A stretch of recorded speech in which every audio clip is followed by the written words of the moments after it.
Hello friends, welcome back to my channel. मैं हूं गौरव और आज हम लोग करने जा रहे हैं अकाउंटेंसी क्लास 11 का जो चैप्टर जर्नल एंट्री है, इसका पार्ट 2। लास्ट क्लास में हम लोगों ने इसके कुछ टॉपिक्स जैसे गुड्स हैं, जो परचेजेस हैं, सेल्स हैं, परचेज रिटर्न है, सेल्स रिटर्न्स है, इन सारी चीज़ों पे, कैपिटल है, इन सभी चीज़ों पे डिटेल में हम लोग डिस्कस किया था।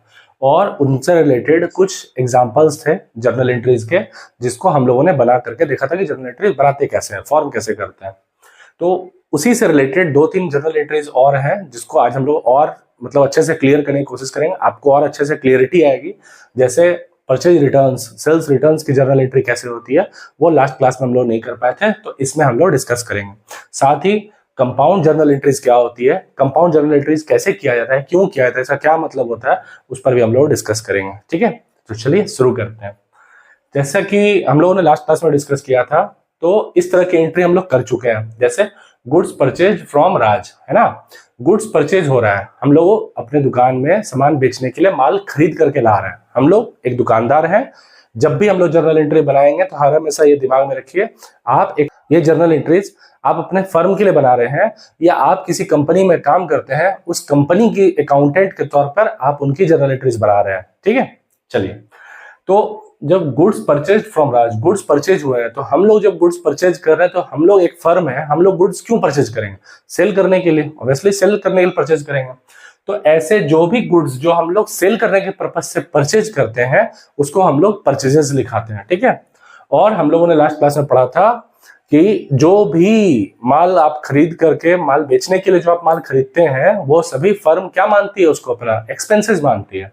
तो एक्सपेंसेस किस अकाउंट से बिलोंग करता है? 3 अकाउंट पढ़े थे, personal account, real account, nominal account. तो ये जो एक्सपेंसेज होते हैं वो किस अकाउंट से बिलोंग करते हैं? नॉमिनल अकाउंट से।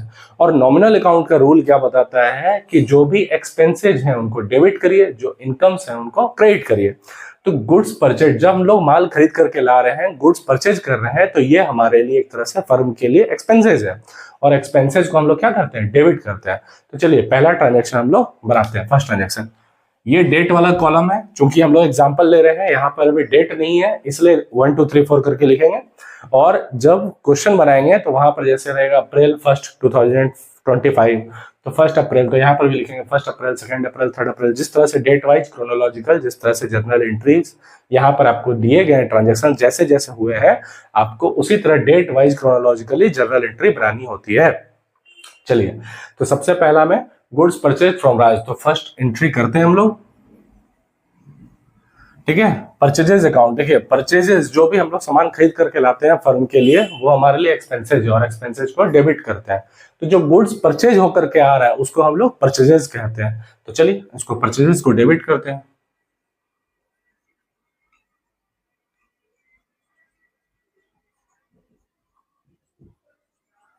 परचेज अकाउंट डेबिट, जो डेबिट होता है उसको इस तरह से लिखते हैं, जो क्रेडिट होता है उसको 2 से मेंशन करते हैं। चलिए, अब इसके अगेंस्ट में जा क्या रहा है? जो हम लोग गुड्स लेकर के आए हैं, इसके अगेंस्ट में जा क्या रहा है? कैश जा रहा है क्या? तो देखिए, जब भी हम लोग कभी माल खरीदेंगे या बेचेंगे, है ना, तो इस चीज में हमेशा ध्यान देंगे कि क्या वो जो ट्रांजेक्शन हो रहा है वो कैश हो रहा है या क्रेडिट हो रहा है। उधार पर तो ट्रांजेक्शन नहीं हो रहा है। तो जैसे यहाँ गुड्स परचेज कर रहे हैं, तो यहाँ पर कैश नहीं लिखा हुआ है, सिर्फ गुड्स परचेज लिखा होता तो हम लोग समझते कि हम लोग माल खरीद के लाए हैं, उसके एवज में पैसे चुकाए हैं। लेकिन अगर वहां पर नाम दिया हुआ है फ्रॉम राज, सिर्फ इतना ही दिया हुआ है, तो अब हम लोग समझेंगे कि ये जो ट्रांजेक्शन है ये उधार पर हुआ है। हम लोग जो माल खरीद करके लेकर के आए हैं वो उधार पर लाए, क्रेडिट पे। ये परचेज कैसा हुआ है? ऑन क्रेडिट हुआ है। ठीक है, तो जब उधार पर माल खरीदते हैं तो इस ट्रांजेक्शन में दो पक्ष कौन कौन से हैं, है ना। एक तो पक्ष है जो सामान आ रहा है, तो परचेजेस है, और सेकेंड जो दूसरा पक्ष क्या है, वो है राज। ये राज कौन है? जो आपको माल दे रहा है ना। राज है, पर्सनल अकाउंट से बिलोंग करता है, और पर्सनल अकाउंट का रूल क्या कहता है? जो रिसीव कर रहा है उनको डेबिट करते हैं। रिसीव तो फर्म कर रही है, तो फर्म अपने बारे में तो लिखेगी नहीं। देने वाले कौन है? राज। हम लोग को जो भी गुड्स प्रोवाइड करा रहा है, कौन प्रोवाइड कर रहा है? राज प्रोवाइड कर रहा है। तो जो गिवर है उनको हम लोग क्रेडिट करेंगे। तो चलिए, purchase account debit to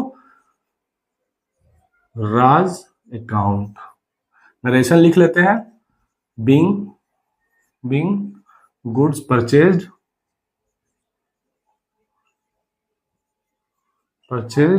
from राज।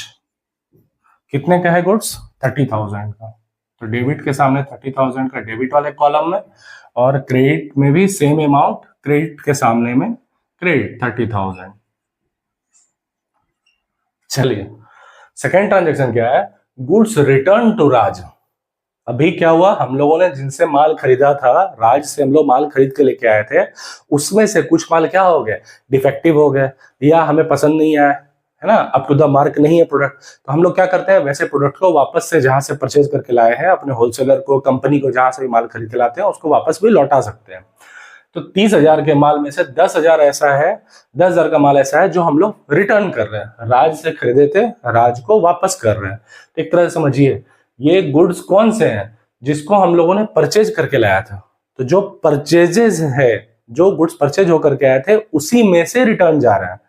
तो जो गुड्स परचेज होके आए थे उसे हम लोग परचेजेज कहेंगे, और उसी परचेजेज में से जो वापस रिटर्न हो रहे हैं उसे परचेजेज रिटर्न्स कहेंगे। ठीक, तो यहाँ पर दो चीज क्या हो रहा है, दो पक्ष कौन से इस ट्रांजेक्शन में, एक तो जो गुड्स परचेज होके आए थे वो रिटर्न हो रहा है, तो परचेजेज रिटर्न्स है, और दूसरा अकाउंट, यहाँ पर कोई कैश ट्रांजेक्शन तो हो नहीं रहा है, उधार पर माल आया था, उसी उधार को हम लोग कम कर रहे हैं। 30,000 का उधार था, 30,000 का माल हम लोग क्रेडिट पर लेकर के आए थे, अभी उसमें से 10,000 का हम लोग क्या कर दिए, उसको माल वापस कर दिए, यानी कि जितना का उधार था उसको हम लोग कम कर दिए, 10,000 से कम। जो गुड्स आया था राज से, जैसे यहाँ राज देने वाला था, उसी तरह से यहाँ पर राज को हम लोग वापस से गुड्स वापस कर रहे हैं, है ना, राज को गुड्स लौटाया जा रहा है, तो मिल रहा है, राज को क्या मिल रहा है, गुड्स मिल रहा है। तो राज है पर्सनल अकाउंट से, है ना, तो पर्सनल अकाउंट क्या करता है, डेबिट द रिसीवर, रिसीव करने वाले को डेबिट करिए। तो राज यहाँ पर रिसीव करने वाला है, जो गुड्स हम लोग परचेज करके लाए थे वो वापस कर रहा है, तो राज को हम लोग क्या कर देंगे, डेबिट करेंगे। चलिए सेकेंड एंट्री करते हैं।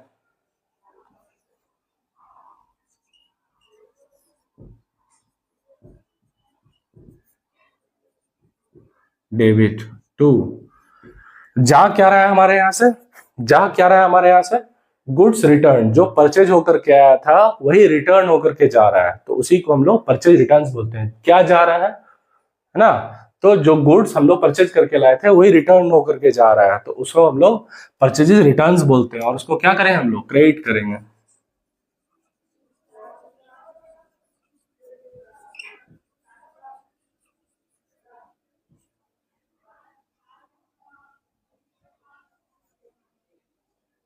ठीक, चलिए नरेशन लिख लेते हैं, बीइंग गुड्स रिटर्न्ड टू राज, ठीक है, कितने का, 10,000 का।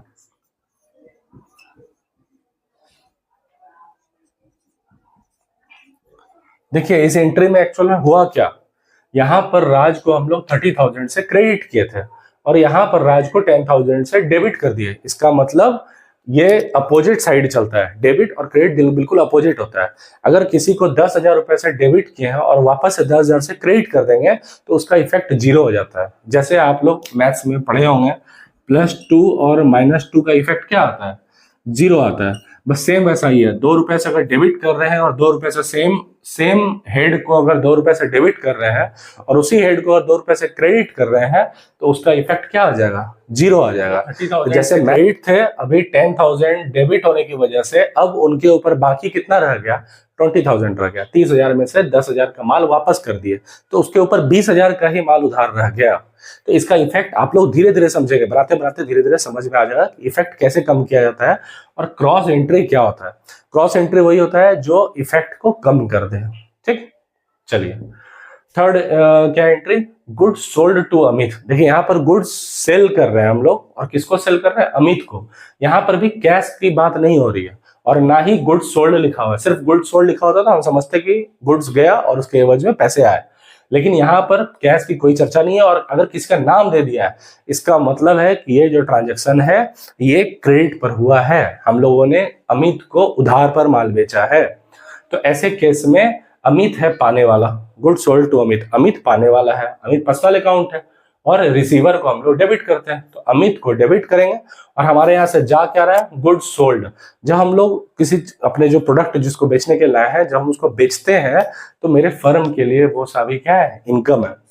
ट्रेड करने के पर्पज से जो माल आता है उसको जब हम परचेज करके लाते हैं तो वो डेबिट है, और जब वो एक्सपेंसेज है ना, उसको डेबिट करते हैं, और जब माल हम लोग बेचते हैं तो वो मेरे फर्म के लिए इनकम होता है, और जितने भी इनकम होते हैं नॉमिनल अकाउंट में उसको हम लोग क्रेडिट करते हैं।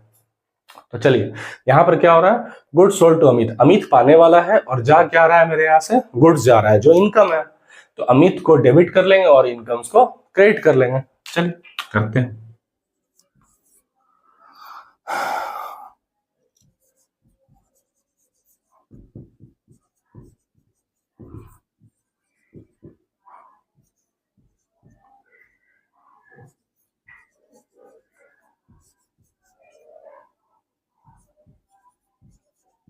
जब गुड्स सोल्ड करते हैं तो उस गुड्स को हम लोग क्या करते हैं, सेल्स लिखते हैं। जब हम लोग गुड्स परचेज करके लाते हैं उसको क्या लिखते हैं, परचेजेस लिखते हैं। Being goods sold to Amit, चलिए कितने अमाउंट से है, 20,000 से।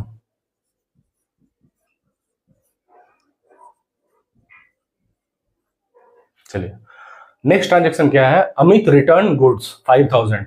अब हम लोग जैसे अमित को, जैसे हम लोग परचेज करके लाए उसमें से कुछ माल रिटर्न कर देते हैं, उसी तरह से यहाँ पर क्या हुआ, जैसे हम लोगों ने अमित को 20,000 का माल बेचा था, अमित क्या कर रहा है, हमारे गुड्स में कुछ ना कुछ फॉल्ट निकाल करके या जिस भी वजह से हो वो हमारे गुड्स को वापस कर रहा है। 20,000 का माल खरीद के ले गया, उसमें से 5,000 वो हमें वापस कर दिया है, 5,000 का माल वो वापस कर दिया। तो बिका हुआ सामान वापस आ गया। तो जब बिकता है, जब गुड्स हम लोग बेचते हैं, गुड्स सोल्ड करते हैं, तो हम लोग उसको सेल्स लिखते हैं, और सेल किया गया माल अगर वापस आ जाता है तो उसे सेल्स रिटर्न्स कहेंगे। ठीक है। और लौटाने वाला कौन, जैसे यहाँ पाने वाला अमित था, रिसीवर था अमित, तो यहाँ पर गिवर कौन है, अमित है। अमित हम लोगों को वापस कर रहा है। तो चलिए दो ट्रांजेक्शन में दो हेड कौन कौन से हैं, एक तो अमित है और दूसरा सेल्स रिटर्न्स है। तो सेल्स रिटर्न जो सेल किया गया है, यहाँ पर सेल्स को क्रेडिट किए थे, है ना, सेल्स के अमाउंट को यहाँ पे 20,000 से क्रेडिट किए थे। अभी क्या करना होगा, सेल्स रिटर्न्स के अमाउंट को डेबिट करना होगा। क्यों, क्योंकि इसके इफेक्ट को कम करना है। 20,000 का माल बेचे थे, उसमें से 5,000 वापस आ गया, यानी कि अब जो उधार बाकी है इस अमित के ऊपर वो तो 15,000 का ही है ना। 20,000 का बाकी बकाया था, उसमें से 5,000 अमित ने सामान वापस कर दिया, तो अब उसके ऊपर ड्यूज कितना रह गया है, ये 20,000 में से 5,000 लेस हो जाएगा।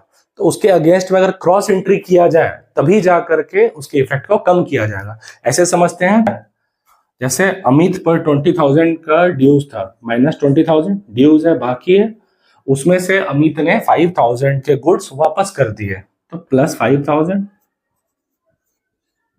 है ना। तो इसको कैलकुलेट करने पे क्या आता है, मैथ्स के अकॉर्डिंग अगर आप करें तो माइनस 15,000, यानी कि 15,000 ड्यूज अब भी है, अभी भी 15,000 का ड्यूज अमित पर बाकी है।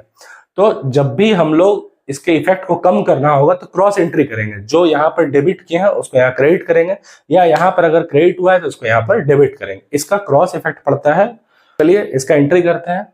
जिस सेल्स को हमने क्रेडिट किया था, अभी यहाँ पर क्या करेंगे, उसी सेल्स को हम लोग डेबिट कर देंगे ताकि उसके इफेक्ट को कम किया जा सके। तो आ क्या रहा है, व्हाट कम्स इन, तो गुड्स रिटर्न्स आ रहा है, जो सेल्स हम लोग किए थे वो रिटर्न्स आ रहा है, तो हम लोग क्या डेबिट करेंगे, सेल्स रिटर्न्स अकाउंट डेबिट।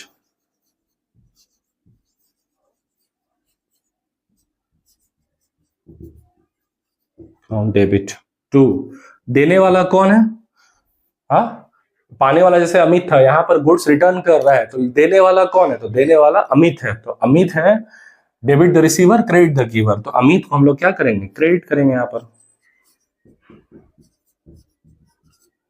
देखिए, यहाँ पर अमित को डेबिट किया गया था 20,000 से, यहाँ पर अमित को 5,000 से हम लोग क्रेडिट करेंगे, तो इसके इफेक्ट को इस तरह से कम किया जाएगा। तो डेबिट कितने से करेंगे, 5,000 से, और क्रेडिट भी कितने से करेंगे, 5,000 से। चलिए नरेशन लिख लेते हैं। बीइंग अमित रिटर्न गुड्स,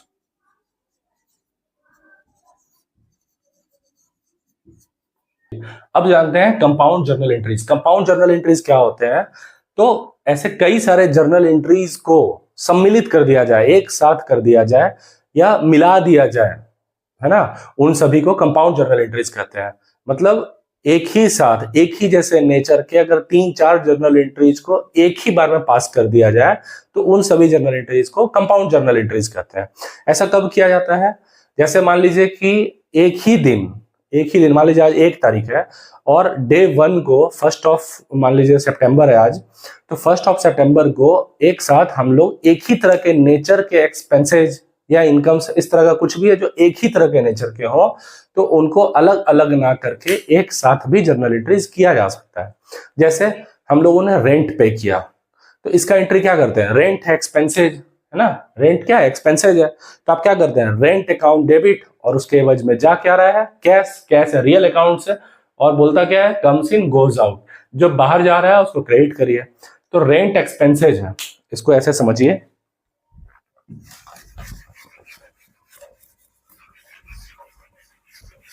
मान लीजिए हम लोग रेंट की जर्नल एंट्री पास कर रहे हैं, तो उसका एंट्री क्या करेंगे?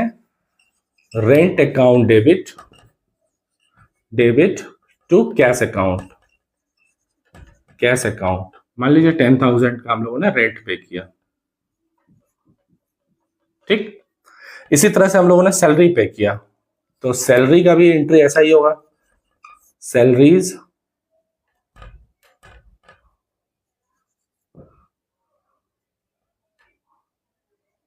Salaries account debit to cash account, ये कितने का है? 20,000 का। जैसे हम लोगों ने सैलरी पे किया है तो 20,000 और 20,000 डेबिट और क्रेडिट में 20,000, ठीक है।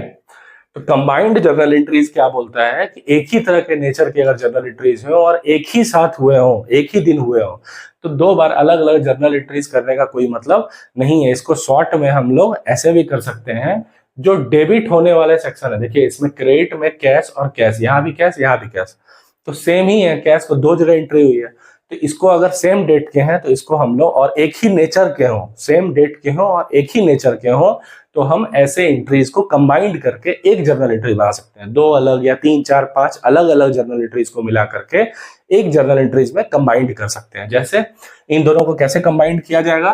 तो जैसे देखिए रेंट यहाँ पर डेबिट है, सैलरीज यहाँ पर डेबिट है, तो एक ऐसी जर्नल एंट्री बनाते हैं जिसमें रेंट और सैलरी डेबिट हो। तो चलिए इसका कंबाइंड जर्नल एंट्री बनाते हैं। यहाँ पर rent account debit, salaries account debit to, देखिए दोनों जगह क्या है? कैश क्रेडिट है ना, तो ये कैश को हम लोग क्रेडिट में लिखेंगे, टू कैश अकाउंट। अब देखिए रेंट का अमाउंट कितना था डेबिट में? रेंट का अमाउंट था 10,000, तो इसके सामने में लिख देंगे 10,000। सैलरीज का डेबिट में कितना अमाउंट था? 20,000, तो यहाँ पे लिख देंगे 20,000। और कंबाइंड में जो कैश का जो अमाउंट है, यहाँ पे 10,000 और यहाँ 20,000, तो यहाँ पर कैश का डायरेक्ट यहाँ पर हम लोग 30,000 लिख देंगे। तो ये जो जर्नल एंट्री आपका तैयार हुआ, यही क्या है? आपका कंबाइंड जर्नल एंट्री है, कंपाउंड जर्नल एंट्री इसी को कहते हैं। तो उम्मीद करता हूं आपको ये वीडियो हेल्पफुल लगा होगा। अगर वीडियो पसंद आया हो तो चैनल को सब्सक्राइब करिए, वीडियो को लाइक करिए और अपने दोस्तों के साथ शेयर करिए। और कुछ ना समझ में आया हो तो कमेंट करिए, मैं वापस से आपको समझाऊंगा। Thank you.